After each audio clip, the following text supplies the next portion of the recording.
తాకట్టులో ఉన్న బంగారాన్ని విడిపించి ఆ రోజు ఆన్లైన్ రేటుకే మేము కొంటాం. Sharma gold company. శ్రీమాత్రే నమః.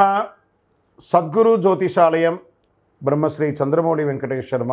ఈరోజు మనం చెప్పుకోబోయే ఒక ముఖ్యమైనటువంటి విషయం ఏమంటే, చాలామందికి ఒక భయం, శని భగవానుడు అంటే ఒక భయం.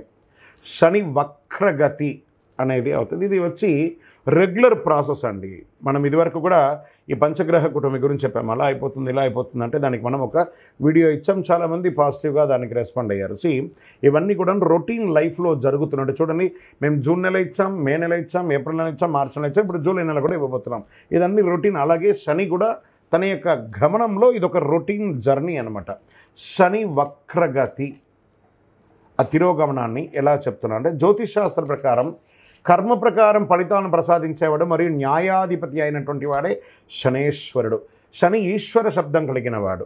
ఏ దేవుడికి కూడా ఈశ్వర శబ్దం రాలేదు, ఈయనకి మాత్రం శనేశ్వరుడు అని పేరు వచ్చింది. 30 సంవత్సరాల తర్వాత తన సొంత రాశి అయినటువంటి కుంభరాశిలో వక్ర నివృత్తిని పొందుతున్నారు ఈయన.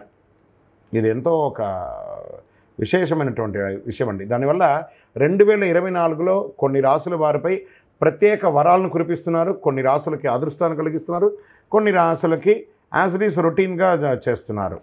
అలాగే సంపదలో అపారమైనటువంటి పెరుగుదల ఉంటుంది ఈ యొక్క శని వక్రగతిలో.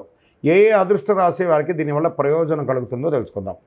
శని వక్రగతి సంచారం 2024 6 రాశులకి జీవితంలో ఆకస్మిక మార్పు. కుంభరాశిలో సంచరిస్తున్న శనిగ్రహం జూలై నుండి నవంబర్ వరకు ఎవరి జీవితంలో ఏ మార్పులు ఉన్నాయో కూడా చూద్దాం. శని 2.5 సంవత్సరాల పాటు రాశిలో ఉండి సంవత్సరానికి ఒక్కసారి సంచరిస్తారు. సూర్యుడు 5వ ఇంటిని శనిని సంక్రమించినప్పుడు వక్రాన్ని పొంది 9వ ఇంటికి సూర్యుడు వచ్చినప్పుడు వక్ర దోష నివృత్తి జరుగుతుంది. అంటే జూన్ 29న శని వక్రకాలం ప్రారంభమయ్యి నవంబర్ 15న ముగుస్తుంది. శని వక్ర సంచారం వలన ప్రభావితమైనటువంటి వారికి వక్రకాలంలో వ్యాపార సమస్యలు తగ్గుతాయి, ధన సమస్యలు తీరుతాయి, కష్టాల నుంచి బయటపడి వారికి ఉపశమనం కలుగుతుంది. నౌ ఆ లబ్ధి పొందేవాళ్ళు ఎవరనేది చూద్దాం. జ్యోతిశాస్త్ర రీత్యా 12 రాశుల్లో 3వ రాశి అయినటువంటి మిథున రాశి మిత్రులారా, మీరు మృగశిర నక్షత్రం 3, 4 పాదములు, ఆరుద్ర నక్షత్రం 1, 2, 3, 4 పాదములు, పునర్వసు నక్షత్రం 1, 2, 3 పాదాలకు జన్మించిన మీరు మిథున రాశి వారిగా పరిగణించబడుతున్నారు. ఈ యొక్క జూలై నెల 2024 మీ యొక్క శుభాశుభ ఫలితాలు ఎలా ఉన్నాయని చూద్దాం. మిథున రాశి ఫలవంతంగా అనుకూలంగా ఉంటారు. శుక్రుడు 2వ ఇంట్లో ప్రవేశిస్తున్నాడు 7వ తారీఖున. జూలై 12 నుండి కుజుడు 12వ ఇంట్లో ప్రవేశిస్తున్నాడు. రాహు ఈ నెల మొత్తం 10వ ఇంట్లో ఉన్నారు. బృహస్పతి 12వ ఇంట్లో ఉన్నారు. శుక్రుడు 1వ ఇంట్లో నుంచి సూర్యునితో పాటు ఉంటున్నారు. బుధుడు ఈ నెల ప్రారంభంలో 2వ ఇంట్లో. మీరు ఏది ప్రయత్నం చేసినా అది విజయం అండి. ఏది ప్రయత్నం చేసినా విజయం. ఊహించని ధన ప్రవాహం కూడా వచ్చే అవకాశాలు ఉంది. శని తిరోగమనం కూడా మీకు చాలా కలిసి వస్తుంది. వృత్తి వ్యాపారంలో చురుగ్గా సాగుతారు. పోటీల వల్లే వచ్చే సంక్షోభాన్ని మీరు ఎదుర్కోగలుగుతారు. మీరు తోటి వ్యాపారం నుండి పరోక్షంగా వ్యతిరేకంగా ఉన్నా కూడాను దాన్ని కూడా మీరు విజయం పొందుతారు. వ్యర్థంగా సంచరించడం వల్ల, పనికిరాని టైం పాస్ చేస్తడం వల్ల మానసిక అలసట, శారీరక అసౌఖ్యం కలుగుతుంది. కాబట్టి మీకు మంచి సమయం దొరికినప్పుడు ట్యూన్ యువర్ సెల్ఫ్ టు. మీరు వ్యాపారం కోసం విదేశాలకు కూడా వెళ్ళే అవకాశాలు బాగున్నాయి. ఉద్యోగులకు పని భారం పెరుగుతుంది ఉద్యోగం చేసే వాళ్ళకి. అయితే సహోద్యోగుల అనుకూలత ఉంటుంది. వీలైనంత వరకు పనులపై మాత్రమే దృష్టి పెట్టండి. ఉన్నత అధికారులతో మాటలు పడే అవకాశాలు కూడా మాస ద్వితీయంలో కనబడుతుంది, జాగ్రత్త. ఈ నెలలో కుటుంబం ఆనందం మరియు శాంతిగా ఉంటుంది. ప్రయాణాలు చేసి లాభం పొందుతారు. నూతన వస్త్రాలు, ఆభరణాలు కొనుగోలు చేస్తారు.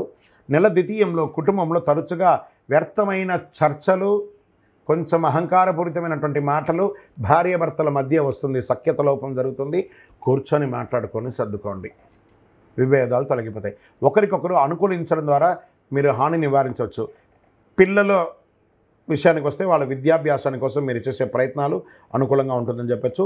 డ్రైవింగ్ చేసేటప్పుడు జాగ్రత్తగా ఉండండి. ఉద్యోగం చేసే స్త్రీలు, వ్యాపారం చేసే ఎంటర్‌ప్రెన్యూర్‌గా ఉన్నటువంటి స్త్రీలకి ఇది ఒక మంచి సమయం అని కూడా చెప్పచ్చు. షేర్ మార్కెట్ మొదటి భాగం బాగుంది, రెండవ భాగం మాస ద్వితీయం కొంచెం ఇబ్బందిగా ఉంది, జాగ్రత్తగా ఉండండి. మీడియా రంగం వారికి యాజ్ యూజువల్ మిశ్రమంగా ఉంది. వాహనం కొనేవారికి మంచి అవకాశం చెప్పచ్చు. రైతులకి ఇది ఒక మంచి సమయం అని కూడా చెప్పచ్చు. ఈ నెల అదృష్ట రోజులు అని చెప్తే 1వ తారీఖున బాగుంది, 11వ తారీఖున బాగుంది, మీకు ఈ నెల అదృష్టమిచ్చే సంఖ్య 6 అని చెప్పవచ్చు. చంద్రాష్టమం జూలై 21/7/2024 7:27 ఉదయం నుండి 23/7/2024 9:20 ఉదయం వరకు, అంటే సుమారుగా 2.5 రోజులు.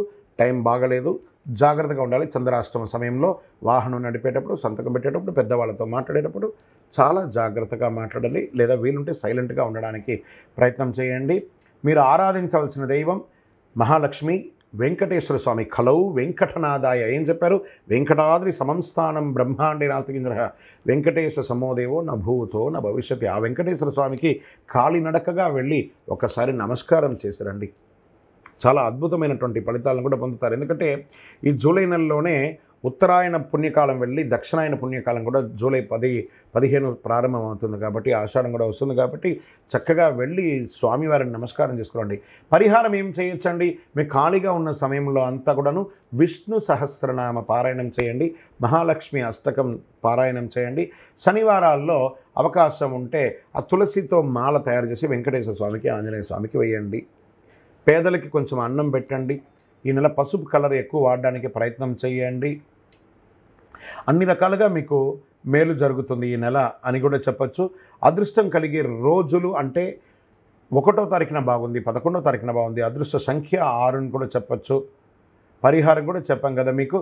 ఇంకనూ మీ యొక్క వ్యక్తిగత జాతకం తెలుసుకోవాలనుకుంటే మీ పరిసర ప్రాంతాల్లో ఉన్నటువంటి జ్యోతిషాస్త్ర నిపుణుల్ని సంప్రదించండి. లేదా మా ద్వారా తెలుసుకోవాలనుకుంటే మీ యొక్క పేరు, date of birth, time of birth, place of birth కింద కనబడుతున్న నెంబర్కి వాట్సాప్ చేయండి. ఇంకనూ సకల దోషాలు తొలగి ఆనందంగా ఉండడానికి మీ వయసు ఎంత ఉందో అన్ని దీపాలను మీ యొక్క ఇష్టదైవ దేవాలయంలో వెలిగించండి. విజయోస్తు.